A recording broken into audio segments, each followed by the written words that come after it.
listening? Yeah. Why do we need a shade house? Because my wife wants it.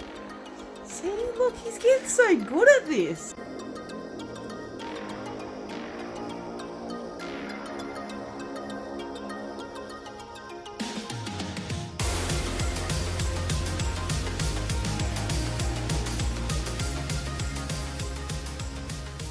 Guys, it has taken this long to make a video on the Hugelkultur garden beds. As you can see, we've done the backfilling, but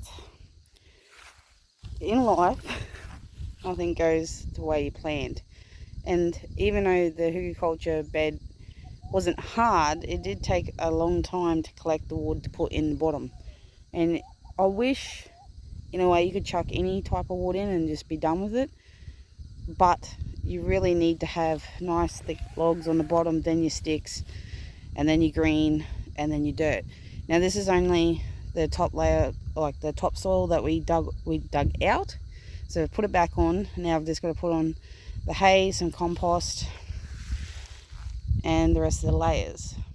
The idea of the market garden having Hugelkultur beds is so that we don't need to put irrigation in. We do get 6 meters of rain every year, so really irrigation is not a big drama because we have so much rain.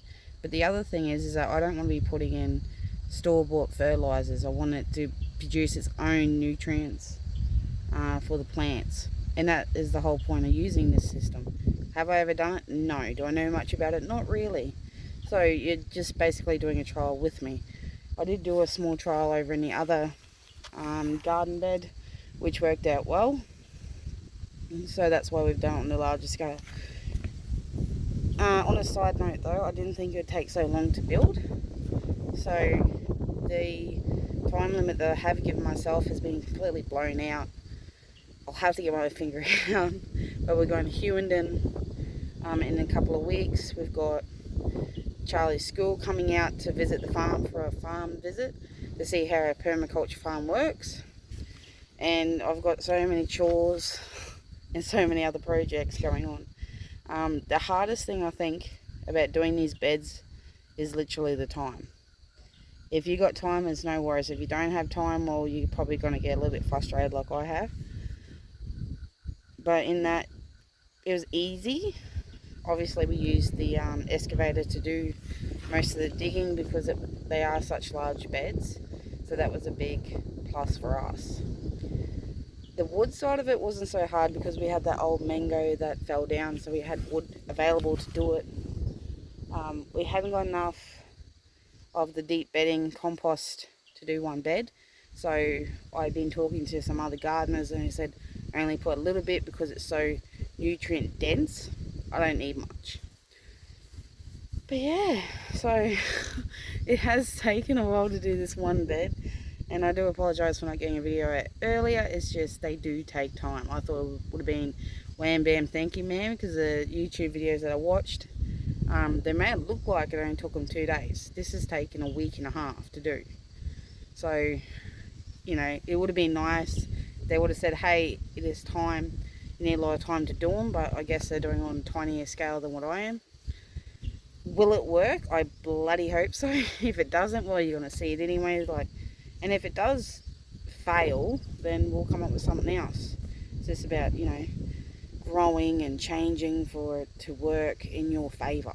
So if one thing doesn't work, doesn't mean it's completely failed. It just means that you have to come up with a different way of basically revamping it and going from there. The other thing is I'll take you over. I've decided to go back into quail, so Corey was helping me today because, well, you wouldn't think it, but we had 10 mil of rain last night and probably 10 mil today, which made it so he couldn't go to work, so he helped me today at building a quail pen. So I'll take you over there. We got all of the framing done today. Corey did a sensational job getting it all together. We got Avery mesh to go around the sides, and then a guinea pig, I think they call it, guinea pig mesh to go on the base. I've tried this twice, guys, to try and grow quail, and twice they've either been eaten or a snake's come in and made them do a disappearing act. So there is no way anything can get into this, not even water rats. But we just had like some old hardwood posts which I concreted into the ground. It is not level, it is not straight, and it is nowhere near perfect, but it will do. It is sturdy. So that's going to be another adventure on the horizon. As you can see, the sheep and goats I'll let them into this paddock again because there's plenty of feed in there. And a couple of them look like they're starting to get udders, so lambs hopefully at the end of winter, that'd be nice. It's so hard not to put pressure on yourself, especially when you're trying to expand and evolve your farm, or you know, your say 1 acre suburban house block. Basically, if you're growing veggies and you chooks and whatnot, it's hard not to put pressure on yourself. But I've learnt in the last week, you sometimes just got to slow down, because if you don't, you miss a lot of things. At the moment, fertile eggs are going out. They've got that many orders that it's hard to keep up with. But it's a good thing. Busy is good. It means there's money coming in, there's infrastructure, you know, being built so the farm can expand. I'd love to say that I'm going to have the market garden done by the end of winter, but I highly doubt it. It's just the way it is. I've got so much going on. We've got to travel, I've got to do deliveries, school holidays, everyday personal stuff, you know, stuff like that. It'd be nice to sit here and go, it's done, but that's not how it works. It does take time, and it's hard to do filming and doing it at the same time without stuffing it up, if you know what I mean. So it's not that I'm not creating content for you guys, it's just that I'm busy doing it so I can explain to you how I did it. Yeah, I don't want to make my content boring, but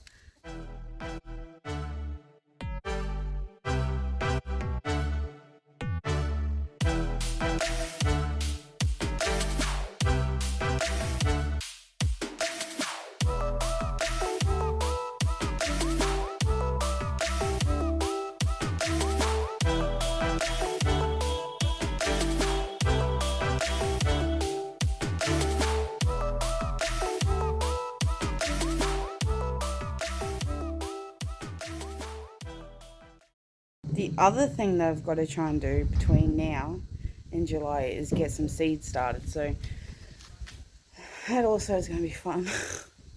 But Corey, well, we did hope that Corey would have had a shade house built for us, because here we don't have hot houses, we have shade houses. It is too hot to need a hot house, so we need a shade house.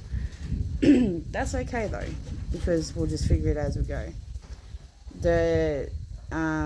The little veggie patch that I've showed you in previous videos with the zucchinis and tomatoes, once that's finished, that's going to be turned into another, well, food forest basically, where we're going to put blueberries and raspberries and strawberries, basically fruit and herbs and whatnot, because I've finished my trials now. I've had 2 years of trials, and it's time to rest that ground. And also, it's going to be really interesting to see how fruit trees go in the No Worries Mate beds, because I think they're going to do really, really well, but I don't know until I actually prove it. So yeah, so that's what the veggie patch growing season's going to contend of. I'm going to show you how I do my seedlings. It's going to be probably a little bit different to most other ways of doing it though. I was just saying about you making me a shade house. Shade house, yes. Yes, because we can't have, yeah, you are. You know that to-do list thing? Yeah. Why do we need a shade house? Because my wife wants one. See, look, he's getting so good at this. No, joke, seriously, but to grow seedlings. Because it's too hot here. Yeah, it is. You can't have, we can't have the traditional greenhouse. Or hot house like you guys do or a over hot in house, America. yeah, because we hit I think the last one we had, we were hitting 70 plus degrees Celsius. 70 Mm. Fahrenheit, you mean? No, 70 degrees Celsius. Wow. Interesting. And yeah, it was basically nearly boiling the plants, so we had to get rid of it. Was that in the sun? The greenhouse? In the sun? In the sun? Or you mean like out No, that was in the shade. in the shade? It was just too hot. It's too hot to have a greenhouse, like a closed greenhouse. We have to have just shade cloth. Yeah.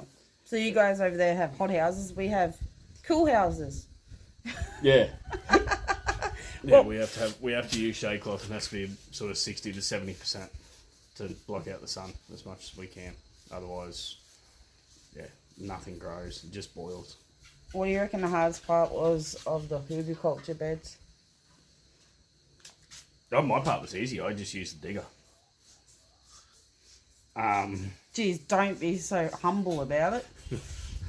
I don't know. Nah, I don't know. Just the hardest part's just making sure you got the right enough media, enough material to do it. But I guess that's why when you're building it, that's why you use the sticks and that is to build on it. Yeah. You can go from there. Yeah, that's right.